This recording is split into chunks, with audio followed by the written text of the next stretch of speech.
senjata yang paling ampuh itu adalah berikan kedaulatan rakyat itu dengan sesungguhnya. Jadi berikan anggota-anggota parlemen itu kedaulatan. Walaupun ada partai, partai harus mengedepankan kedaulatan sehingga orang bisa berbicara tentang ketidakadilan.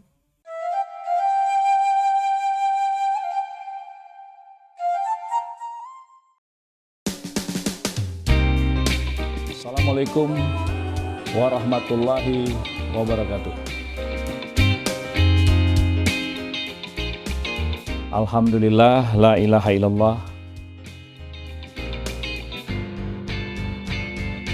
Saudaraku sekalian, mari kita renungkan hidup kita ini.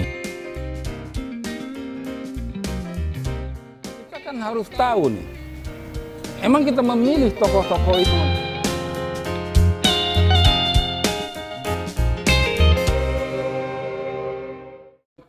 Bismillahirrahmanirrahim. Assalamualaikum warahmatullahi wabarakatuh. Salam warahmatullahi wabarakatuh. Pemirsa Mulhandi TV, kembali kita ketemu dalam podcast Mulhandi TV seperti biasa. Kali ini kita masih membicarakan tentang masalah politik dan masih dengan tokoh yang tak asing lagi di Mulhandi TV yang sering hadir, yaitu Bapak Dr. MS Kaban, yang mana juga lebih dikenal dengan Buya Kaban. Oke, kali ini kita akan membahas tentang Partai Umat. Partai Umat yang tentunya kemarin lolos dalam hajatan Pesta Demokrasi pada tahun 2024 mendatang nanti ya. Nah, tentunya dalam bursa hajatan Pesta Demokrasi ini tentunya banyak partai politik yang bisa menjadi saingan dari Partai Umat ya. Dan kita ketahui bersama Partai Umat meskipun partai anyar, akan tetapi digawangi atau di-backup oleh sejumlah politisi-politisi ulung, yakni di mana ada pendirinya Pak Profesor Dr. Amin Rais dan juga Pak Dr. MS Kaban sendiri. Nah, tentunya untuk kali ini kita akan tampil dengan tema, yakni tentang Partai Umat yang merupakan partai politik perubahan, yaitu di mana perubahan hanya ada di Partai Umat, bukan di partai-partai yang lain. Ya, mungkin kita akan mendengar langsung bagaimana penjelasan dari Pak Dr. MS Kaban. Terima kasih. Bismillahirrahmanirrahim. Assalamualaikum warahmatullahi wabarakatuh. Para pemerhati, para pemirsa, atau semua yang mengikuti podcast ini, mudah-mudahan kita semua tetap diberikan kecerdasan oleh Yang Maha Kuasa. Amin. Mudah-mudahan dengan kecerdasan itu kita ikut serta untuk menyelesaikan, mengatasi masalah-masalah kehidupan kita berbangsa dan bernegara sesuai dengan tujuan negara kita ini diproklamirkan oleh para pendahulu-pendahulu, para pendiri-pendiri bangsa ini. Saya terima kasih kepada Mulhandi TV dan juga dari host pembawa acara yang mengambil tema umat dan perubahan, Partai Umat dan Perubahan. Nah, saudara-saudara sekalian, Partai Umat ini ya sebagai institusi partai politik masih baru, ya masih baru. Belum pernah mengikuti pemilihan umum, tapi insya Allah pada tahun 2024 pemilihan umum tetap berjalan, berlangsung, dan alhamdulillah tahun 2024 adalah pemilihan umum dan Partai Umat dengan nomor 24. Saya kira mudah-mudahan itu lebih mudah mensosialisasikan Iya. Partai Umat. Jadi kalau ada dulu lagu pemilihan umum memanggil kita, nah sekarang Partai Umat memanggil umat tahun 2024 dengan nomor 24. Partai Gitu. Umat memanggil umat. Partai Umat memanggil umat. Ya kan? Iya. Jadi Partai Umat memanggil umat. Ya kan? Tahun 2024 dengan nomor 24. Nomor 24. Nah, kehadiran kita sebagai partai politik ini adalah bagian dari panggilan komitmen kita. Ya, panggilan komitmen bagaimana kita perlu menggedor, mendobrak, dan menyadarkan rakyat Indonesia bahwa sudah saatnya kita ini berpikir tentang keadilan sosial. Ya, kita berpikir tentang keadilan sosial bagi seluruh rakyat Indonesia. Ya, saya kira kenapa ini penting? Karena inilah persoalan yang sedang dihadapi. Nah, Partai Umat dengan ideologi, ya, jangan lupa ya, jadi ideologi Partai Umat itu adalah melawan kezaliman. Ya.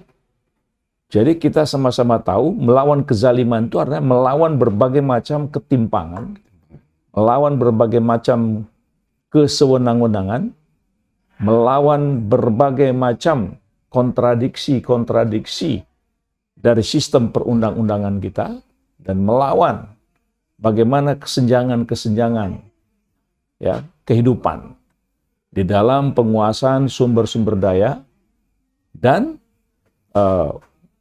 bagaimana generasi-generasi ya, generasi-generasi milenial ya, generasi-generasi yang berusia 17 sampai dengan 50 tahun ya, yang merupakan bonus demografi, bagaimana mereka telah menjadi trigger-trigger. Jadi bagaimana kita menjadikan mereka telah trigger-trigger untuk mendrive ya, menggerakkan kehidupan ini. Jadi mereka menjadi kontributor. Bagaimana mendrive mereka menjadi kontributor terhadap peningkatan ya, peningkatan kualitas kehidupan. Jangan sebaliknya. Nah, jangan seperti apa yang terjadi sekarang, bahwa generasi-generasi milenial ini seakan-akan menjadi beban. Kenapa? Karena mereka tidak diberi kesempatan, tertutup, ya, tertutup lapangan-lapangan kehidupan, tertutup peluang-peluang bagaimana mereka untuk ikut serta bersama-sama menikmati atau memanfaatkan sumber daya yang tersedia itu. Nah, jadi Partai Umat ya, dengan prinsip ya, melawan kezaliman ya, melawan kezaliman itu, ini ideologi, ini bukan slogan. Ideologi ya. Jadi ideologi Partai Umat itulah melawan kezaliman. Kezaliman itu adalah segala tindakan perbuatan-perbuatan yang ya, menafikan undang-undang atau bertentangan dengan semua apa yang sudah disepakati, dan di situ unsur kesewenang-wenangan terjadi, apakah dengan abuse of power, itu adalah kezaliman. Nah, jadi prinsipnya bagi kita adalah semua bentuk kezaliman itu harus kita lawan. Kenapa? Karena cita-cita kita membangun negara dan bangsa ini, salah satu hal yang tidak boleh kita lupakan, bahwa negara kesatuan Republik Indonesia berdasarkan pada ketuhanan yang Maha Esa. Itu moral, ya, itu panggilan moral yang bagi umat itulah standar nilai. Ya. Karena Tuhan adalah sumber dari segala sumber kebenaran yang kita yakini, dan itu dijadikan sebagai dasar negara. Nah, sudah tentu sumber moralnya itu apa? Ya, lawan kezaliman, tegakkan keadilan. Tegakkan keadilan untuk siapa? Keadilan siapa ini? Nah, itu yang saya katakan di awal tadi, bahwa perubahan itu adalah bagaimana kita tawarkan, ya, kita mulai menggedor hati nurani, kesadaran berpikir, kecerdasan spiritual kita untuk mewujudkan keadilan sosial bagi seluruh rakyat Indonesia. Inilah yang harus kita lakukan. Itu landasan utama ya. Jadi inilah yang harus kita lakukan ke depan, dan itu bagaimana caranya? Mengefektifkan, ya, diefektifkan peran Presiden sebagai kepala pemerintahan dan Presiden sebagai kepala negara. Nah, kita ketahui bahwa Presiden sebagai kepala negara artinya seluruh komponen bangsa ini, harus digerakkan secara konsisten, ya, untuk menuju cita-cita proklamasi. Nah, Presiden sebagai kepala pemerintahan, dia membuat program-program, ya, dia membuat program-program yang secara signifikan, ya,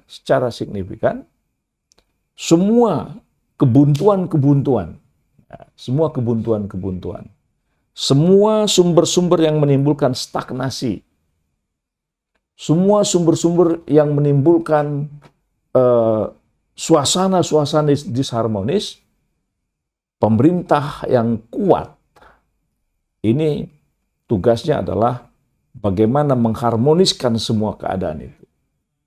Dan semua berpikir bahwa kita menjadi orang yang betul-betul berkontribusi, bermanfaat dalam kehidupan ini. Kenapa? Kita harus ingat, kepala negara sebagai presiden sebagai kepala negara, presiden sebagai kepala pemerintahan, dia diberi waktu tugas 5 kali 365 hari. Apa yang dia berikan untuk rakyat demi mewujudkan keadilan sosial itu? Jadi, oleh karena itu semua indikator-indikator sosial yang selama ini sering tidak menjadi perhatian. Masalah ketimpangan, masalah Gini rasio, ya kan, indeks demokrasi, indeks korupsi, seperti sudah tidak ada lagi yang bisa dibuat. Semua menurun. Nah, jadi kita ingin kalau indeks korupsi itu semakin tinggi, itu berarti kezaliman. Jika angka ketimpangan Gini rasio itu mendekati sempurna, itu kezaliman. Kemudian sumber daya yang menguasai hajat hidup orang banyak. Kenapa diperpanjang sampai ratusan tahun? Ya. Kenapa diperpanjang sampai ratusan tahun? Sudah saatnya rakyat, masyarakat itu diberi peluang kesempatan yang seluas-luasnya. Itu tugas negara. Nah, inilah perubahan yang harus kita wujudkan. Ya, Partai Umat itu berkomitmen. Ya, ini sudah menjadi tekad kita. Ya. Jadi prinsipnya kita berikan, ya, kita berikan kepada umat, kepada bangsa ini, ya, dengan prinsip tadi bahwa kita concern mengejar, mendrive, menggedor, ya, bagaimana keadilan sosial itu harus dirasakan oleh seluruh rakyat Indonesia. Kaum fakir miskin, ya, selama ini betul-betul terpelihara kemiskinan mereka. Ya, anak-anak terlantar betul-betul dipelihara keterlantaran mereka oleh negara. Ini itu melawan. Itu pasal 34 itu, Ya, Buya. itu melawan. bagaimana usaha-usaha menengah, ya, kecil, koperasi, ya, mereka itu harus menjadi motor penggerak ekonomi nasional. Ya, 60% mereka harus menggerakkan itu. Wah, ini kita harus gedor supaya kita derajat kita naik, kelas menengah kita itu naik ke atas. Ya, jangan terjadi ketimpangan yang begitu besar. Jadi ketika kita mengatakan lawan kezaliman, itu bukan slogan. Ini ideologi karena kita merasakan bagaimana kehidupan saudara-saudara kita di daerah-daerah atau di kota-kota besar. Ya, padahal resources kita luar biasa. Ya. Nah, jadi inilah perubahan yang harus kita lakukan. Dan kemudian yang paling penting, kalau tadi bagaimana mendorong ya, agar presiden sebagai kepala pemerintahan, presiden sebagai kepala negara, kita juga ingin menggerakkan, ya, bagaimana merekrut tokoh-tokoh, ya, merekrut tokoh-tokoh, merekrut aktivis-aktivis yang mereka memiliki idealisme, bagaimana kita mendekati katakanlah kaum penggerak ekonomi yang selama ini tersisih dan tersingkir, ya, dilibatkan mereka, ya, sehingga terjadi sebuah gerakan kehidupan yang kemudian semakin beradab. Ya, kita lihat sekarang bagaimana penyakit-penyakit sosial, Patologi sosial. bagaimana penyakit-penyakit sosial berkembang.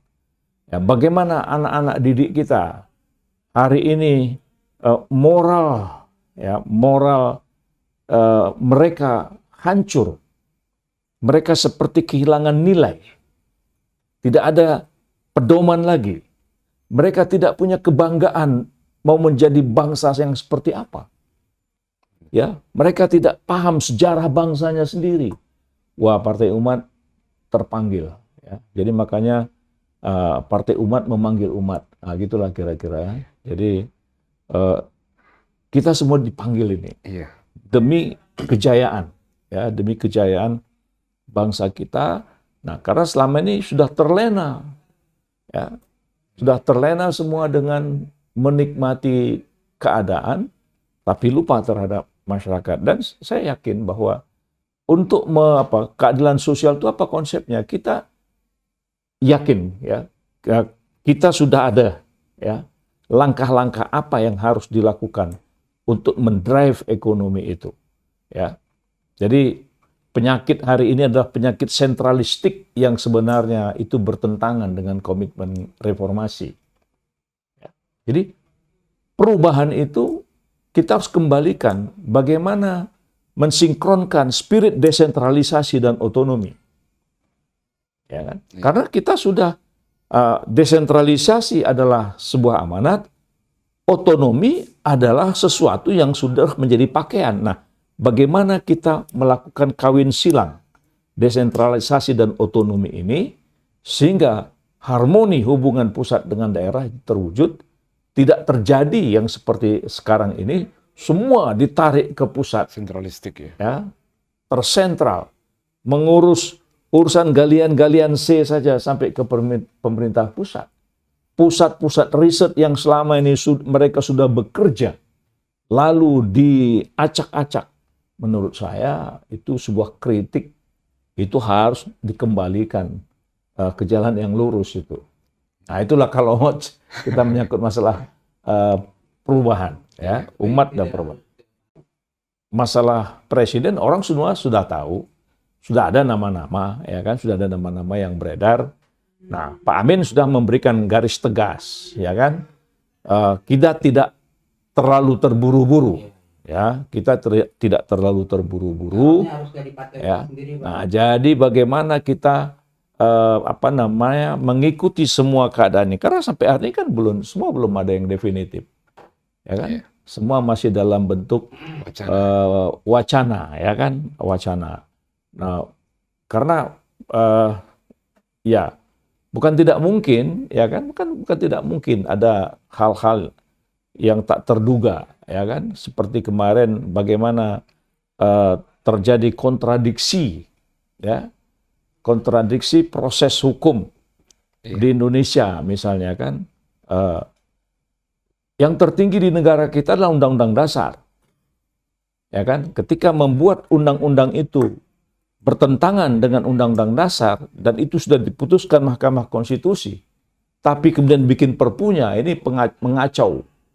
Ya, mengacaukan logika proses hukum di Indonesia gitu kan. Nah, siapa yang berani, yang mampu merubah keadaan ini? Hal-hal seperti ini. Karena rakyat itu harus dicerdaskan. Ya. Jadi rakyat ini harus dicerdaskan. Karena rakyat yang cerdas itu rakyat yang cepat beradaptasi terhadap semua perubahan-perubahan keadaan itu. Ya. Nah, biasanya yang survive adalah yang mampu beradaptasi. Nah, jadi Partai Umat itu memanggil umat itu dalam rangka apa? Bagaimana rakyat ini mereka diajak untuk mendrive keadaan. Kita merdeka, kita bicara tentang keadilan sosial. Selama keadilan sosial tidak ada, berarti itu sebuah kezaliman. Gitu. Jadi, oleh karena itu maka aktivis-aktivis yang terpanggil, bagaimana dia menjadi anggota parlemen? Bagaimana dia menjadi anggota parlemen? Atau dia menjadi anggota-anggota institusi-institusi yang betul-betul secara bersama-sama. Ya. Jadi spirit kita itu. Ya. Jadi kita harus memberi. Ya. Sudah terlalu lama rakyat itu diperas, diminta. Nah, sekarang saatnya ya, Partai Umat menggagas keadilan sosial bagi seluruh rakyat Indonesia dengan bahasa konsekuensinya adalah bagaimana resources itu mereka harus menikmati. Jadi cita-cita, rencana-rencana untuk memberikan konsesi ratusan tahun demi keadilan sosial itu harus dihapuskan. Udah saatnya rakyat itulah yang harus diberikan kesempatan seluas-luasnya. Nah ini Iya. kan tadi ditanya bagaimana umat dan perubahan. Nah inilah. Jadi pemilihan umum telah memanggil kita. Nah, maka kemudian umat memanggil umat. Iya. Ya, mungkin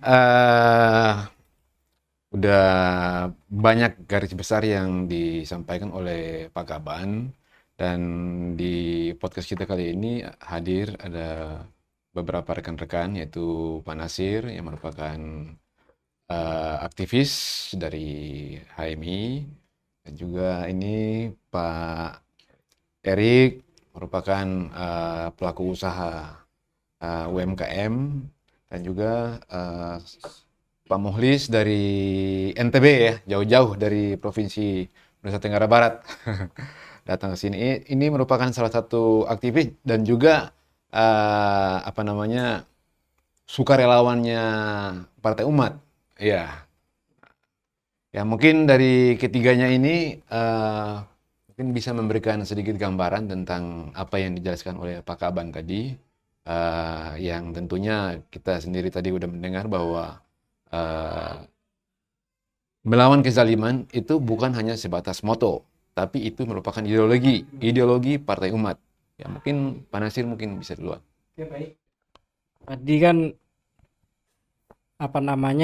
melawan kezaliman ini bukan sekedar moto, tapi merupakan sebuah ideologi. Ya ideologi dan untuk menegakkan keadilan gitu Bang ya. Nah, pertanyaan saya itu Bang gini.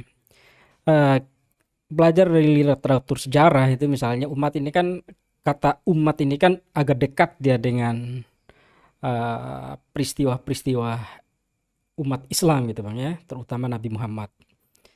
Kalau dalam konteks Nabi misalnya, dia dalam konteks perang itu misalnya dia selalu menggunakan eh, apa namanya, alat-alat perang terbaik yang dia gunakan. Nah, pertanyaan saya nih Bang, kira-kira apa ya senjata terbaiknya Partai Umat ini dalam bertarung di pemilu 2024 ini Bang? Sekian mungkin dari saya Bang. Berat ini. Karena bahasanya perang kan. Nah, jadi begini. Kita ini adalah perjuangan politik. Ya kan? Ini kan perjuangan politik. Masyarakat kita relatif masyarakat yang sudah terlatih dalam menjalani kehidupan. Katakanlah ada generasi yang hampir 30 tahun di zaman Orde Baru. Ya kan? Kemudian ada masyarakat generasi yang mereka hidup dari era reformasi sampai dengan hari ini. Nah, sudah tentu apa yang terjadi di Orde Baru dan apa yang terjadi di masa reformasi itu kan bisa komparasi, ya, bisa dibandingkan, ya, walaupun ada lagu Oja banding-banding ke, ya, walaupun ada lagunya kan Oja banding, tapi enggak dalam konteks kita ini mau mencapai sesuatu, ya, komparasi suka tidak suka. Nah, jadi ketika tadi saya mengatakan, katakanlah bagaimana terjadi ketimpangan, ya, ada ketimpangan yang sangat luar biasa dari pemanfaatan sumber-sumber daya, katakanlah sumber-sumber daya alam, ya kan, atau sumber daya lahan, ya. Nah, bagaimana sumber-sumber daya lahan yang ada yang memiliki skala yang sangat luas dan ada yang sama sekali tidak punya. Nah, kalau ditanya ketika kita menganggap itu adalah musuh, kita perangi dia. Nah, di sini tentu perang kita adalah bagaimana meyakinkan masyarakat, bagaimana meyakinkan pengambil kebijakan, dan bagaimana kita meyakinkan wakil-wakil rakyat untuk membuat regulasi yang dirasakan. Jadi di sini senjata kita adalah kecerdasan. Ya. Jadi mana dengan kecerdasan yang dimiliki itu kita menggagas dan meyakinkan itu. Ya.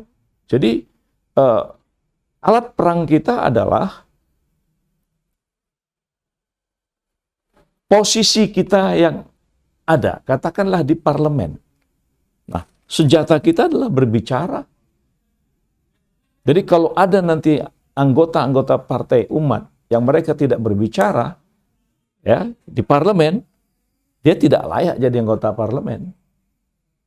Maka kedaulatan itu, ya, jadi senjata yang paling ampuh itu adalah berikan kedaulatan rakyat itu dengan sesungguhnya.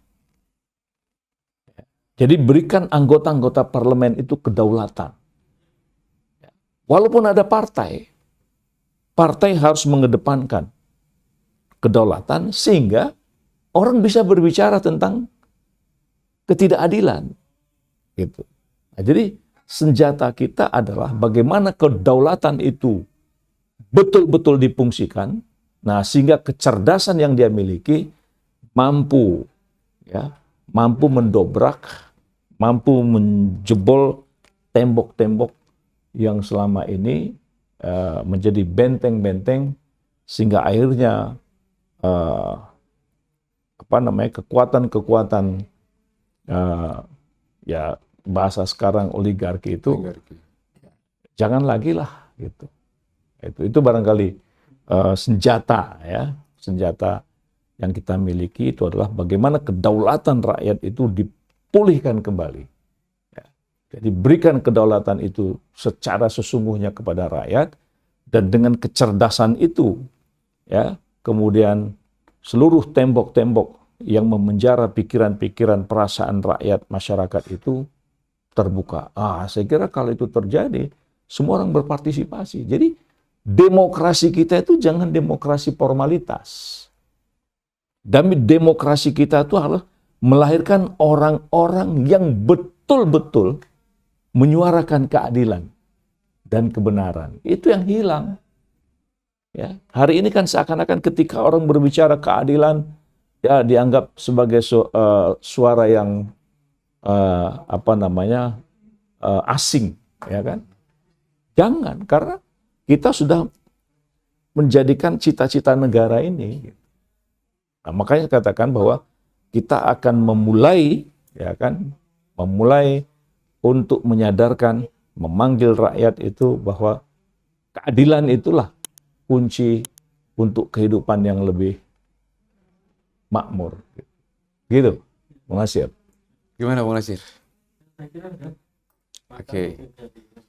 Baik, mungkin dari Bung Erik sendiri sebagai pelaku UMKM, gimana tentang Partai Umat tadi sebagai penggebrak perubahan ya, parpol yang dengan ideologi yaitu memberantas segala kezaliman ya, memerangi segala kezaliman, iya kan? Ya enggak, maksudnya tadi ada penjelasan-penjelasan dari Pak Kaban yang tentunya ada sedikit menyinggung tentang UMKM untuk lebih diperhatikan, ya kan? Karena selama ini UMKM kan kita tahu sendiri, ya bisa dikatakan dalam tanda kutip hampir tidak memperoleh perhatian penuh dari pemerintah ya.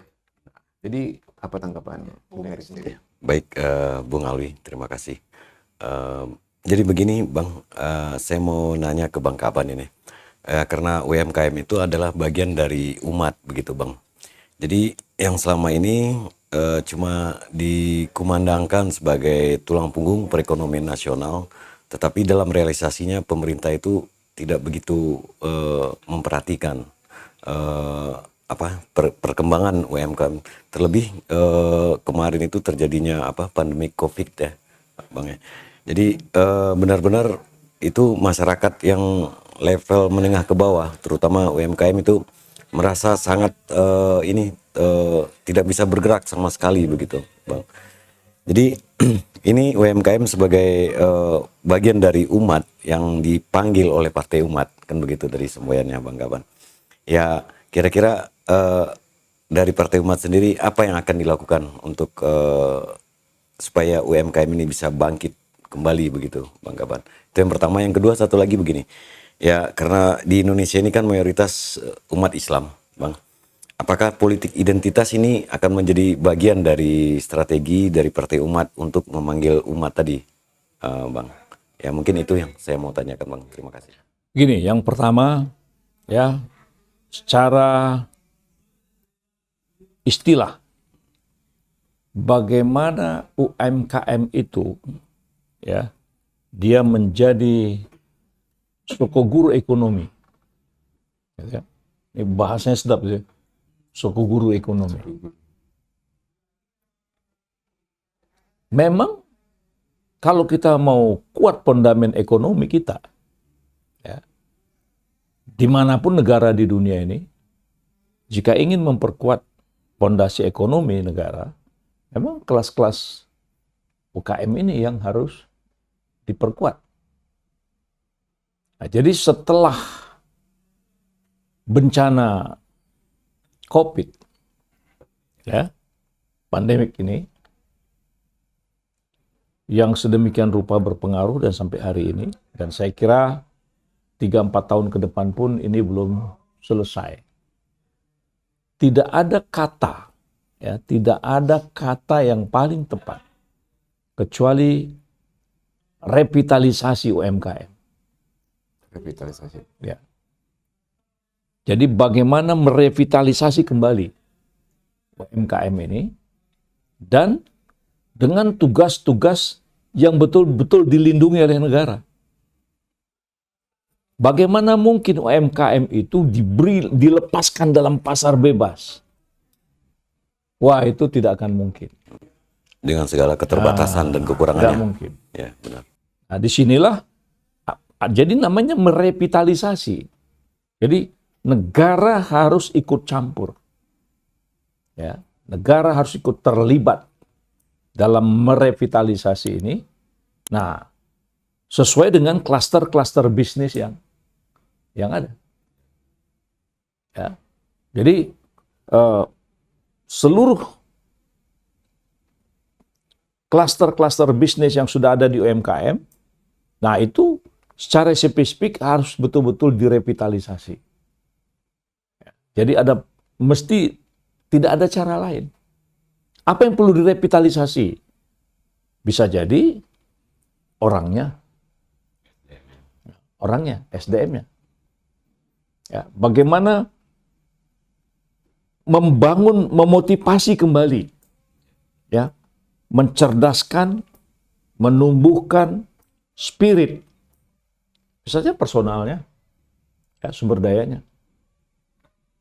Atau bagaimana merevitalisasi pasar mereka kalau mereka berproduksi. Nah, mungkin diperkenalkan industri-industri, ya, sederhana, tapi mereka eksis. Kemudian segmen pasarnya harus betul-betul dilindungi. Ya. Jangan sampai misalnya memang itu tingkat kelas menengah atau katakanlah kecil, tapi yang besar juga bermain di situ. Wah. Nah, jadi inilah saya katakan bahwa tidak ada kata yang paling tepat bagaimana merevitalisasi itu. Nah, mungkin juga dari segi permodalan. Ya, permodalan ini saya kira ini salah satu hal yang sering dialami, ya kan? Nah, bagaimana menyediakan, ya, permodalan yang bergulir, ya kan? Permodalan yang bergulir, yang mereka betul-betul bisa bebas dari jeratan-jeratan rentenir misalnya. Itu kan banyak terjadi. Jadi ini merevitalisasi. Jadi bagi Partai Umat, seluruh rakyat Indonesia itu adalah identitas kita. Ya. Jadi seluruh rakyat Indonesia, ya, yang dia betul-betul berdasar meyakini dasar kehidupan itulah ketuhanan yang Maha Esa, itulah identitas kita. Ya. Jadi Partai Umat prinsipnya adalah untuk sebesar-besar kemaslahatan bangsa ini untuk seluruh rakyat. Itu udah menjadi tekad kita. Ya, kita sudah belajar, ya, cukup panjang dari perjalanan politik bangsa kita ini. Kita ingin betul-betul menengahi semua ketimpangan-ketimpangan yang ada, dan ya kita ingin saatnya seluruh komponen bangsa ini kita jangan terpolarisasi gitu. Gitu. Ya, terima kasih Bang. Ya. Oke, mungkin dari Pak Molis. Ini dari MTB nih ya. Apa namanya? Kemarin kan NTB sempat dihebohkan juga ya dengan lolosnya Partai Umat ya. Sempat ada semacam gelombang-gelombang kegembiraan dari masyarakat di sana. Yang saya dengar sendiri banyak ya pemerhati lah sudah katakan, dan yang sangat apa namanya, bisa dikatakan pendukung baru terhadap Partai Umat, ya kan. Nah, kemarin kan pada pemilu lalu itu di NTB kalau nggak salah PKS ya, PKS yang mendominasi di sana. Tapi pada beberapa bulan terakhir ini sempat terdengar kabar itu sempat bubar juga ya. Dukungan terhadap PKS bukan bubar tapi menurun drastis, ya kan? Karena adanya sejumlah apa namanya janji-janji yang tak terrealisasi, ya biasalah, ya kan? Nah ini tadi kita membahas tentang Partai Umat yang merupakan membawa perubahan baru bagi Indonesia, ya kan? Kira-kira menurut Pak Muli sendiri gimana dengan Partai Umat? Ya, terima kasih, Bang. Eh, untuk Partai Umat ini ya tentu dari psikologi masyarakat yang ada di NTB terkait dengan lolosnya pemilihan di tahun 2024 itu ya sangat luar biasa ya semangatnya, karena yang dimana masyarakat yang ada di NTB itu adalah mayoritas Muslim. Karena jadi ada 3 suku di sana. Pertama suku Lombok, kemudian kedua suku Sumbawa dan suku Bima. Nah, kalau yang di luar dari Muslim itu hanya transmigrasi saja, Bali Toh. Nah, dari cerita ini ya tentu ya masyarakat NTB terhadap lolosnya Partai Umat itu adalah harapan baru, begitulah kira-kira harapan baru. Nah, mungkin lebih lanjutnya saya langsung tanya ke Pak Bang Kaban. Oh ya, siap, izin Bang. Gini Bang, jadi kira-kira Partai Umat menanggapi dalam hal kalau contoh di Amerika setiap pemilihan itu berlangsung itu pasti ada isu yang kita dengar, itu isu black and white ya. Jadi selalu dibenturkan antara suku kulit putih dan hitam. Tapi kalau di Indonesia jadi ada 3 kalau nggak salah. Jadi kalau nggak, pertama keyakinan agama, kemudian kedua suku, kemudian golongan atau sarah. Itu. Jadi untuk menghalau ini semua, kira-kira bagaimana? Ya, Abang mohon penjelasannya, Bang. Oh, iya.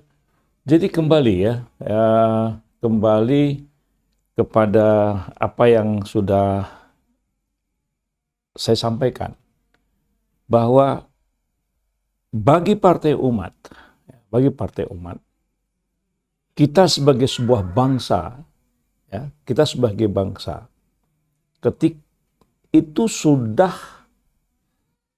tertanam, ya, sudah tertanam prinsip Bhinneka Tunggal Ika. Jadi kita harus memahami ini. Ketika ada orang memperkenalkan masalah pluralisme, ya kan? Kemudian ada lagi orang mencoba-coba membuat moderasi agama. Ya, menurut saya itu adalah cara-cara yang brutal. Ya, itu cara-cara brutal. Itu adalah cara-cara dengan menggunakan istilah-istilah, tapi ingin mendegradasi. Ya, ingin mendegradasi kalangan. Nah, padahal kita sudah tertanam Bhinneka. Bhinneka itu artinya apa? Kita ini berbeda-beda. Kita ini berbeda-beda. Agama kita mungkin berbeda. Suku mungkin kita berbeda. Ya kan? Kalau dalam konteks agama mungkin ada mazhab yang berbeda. Nah, tapi kita harus paham Kita sudah diikat. Walaupun kita berbeda-beda, tapi kita tetap satu, Indonesia. Ya. Jadi kalau misalnya ya terjadi ya di tengah-tengah masyarakat, ya, katakanlah ada semacam friksi yang Anda sebutkan tadi, menurut saya itulah tanda-tanda kegagalan pemerintah. Jadi kalau mau melihat pemerintah gagal, jika itu terus berkembang, ya. Nah, kita harus tanamkan. Kita memang berbeda. Dari awal kita sudah berbeda, maka kita bersumpah. Ya kan? Jadi sebelum merdeka kan kita sudah bersumpah. Ya. Bayangkan ada Jong Ambon, ada Jong Slebes, ada Jong Borneo, ada Jong Japha, ada Jong Islamiten Bon. Hah? Cuman Jong Cina aja nggak ada. Kalau Jong Japha ada, ya kan? Jong Ambon ada, Slebes ada, ya kan? Jong Cina kagak ada. Jong Islamiten Bon ada, ya kan? Nah, jadi artinya dengan bahasa itu, Partai Umat selesai sudah. Ya, karena prinsip kita adalah bagaimana kita dalam perbedaan itu tetap satu. Nah, tentu untuk kita tidak terjadi ini, kita cari titik sama, titik-titik persamaan. Nah, ini yang harus kita bangun. Jadi NTB, Sumba, Bima, ya kan? Sumbawa ya, nah, Sumbawa dan Lombok. Kenapa kita harus adu? Bukankah masing-masing punya keunggulan? Nah, kenapa tidak keunggulan yang itu yang kita bangun? Nah, bukan perbedaan yang kita kembangkan, tapi keunggulan masing-masing. Ya. Saya misalnya melihat NTT itu, wah saya merasa NTT itu sumber yang sangat luar biasa. Sangat luar biasa NTT itu, gitu kan. Nah, bagaimana? Itu memang harus ada komitmen. Jadi Partai Umat tidak akan melihat NTT itu sebagai minoritas. Tapi NTT adalah Indonesia. Dia maju, kita berbahagia. Nah, gitu. Ya. Jadi kita harus bangun. Ya, jadi bukan mengembangkan perbedaan-perbedaan, kemudian memojokkan. Nggak perlu. Ya. Ketika ada bahasa moderasi agama, itu kan berarti, wah, menurut saya itu sebuah sebuah langkah yang sangat berbahaya. Ya. Berarti wahyu Tuhan, wahyu Allah itu ya dianggap tidak moderat dan sebagainya, lalu dimoderasi. Itu ini cara berpikir. Nah, jadi terhadap tadi kekuatan-kekuatan kelompok-kelompok tadi itu bagi Partai Umat, kita adalah satu Indonesia. Jadi kita harus bangun spirit kita adalah Indonesia. Karena kita sudah bersumpah bersama-sama. Ya. Tanah air Indonesia, bangsa Indonesia, bahasa Indonesia. Nah, jadi bagaimana kita membangun Indonesia ini? Nah, kuncinya di mana? Back to basic. Nah, bagaimana semua perintah ya Undang-Undang Dasar 45 itu harus kita pahami secara konsisten ya. Nah, ini barangkali jawaban saya terhadap bagaimana kita membangun bangsa ini. Gitu, Bang. Iya. Oke, pemirsa, demikian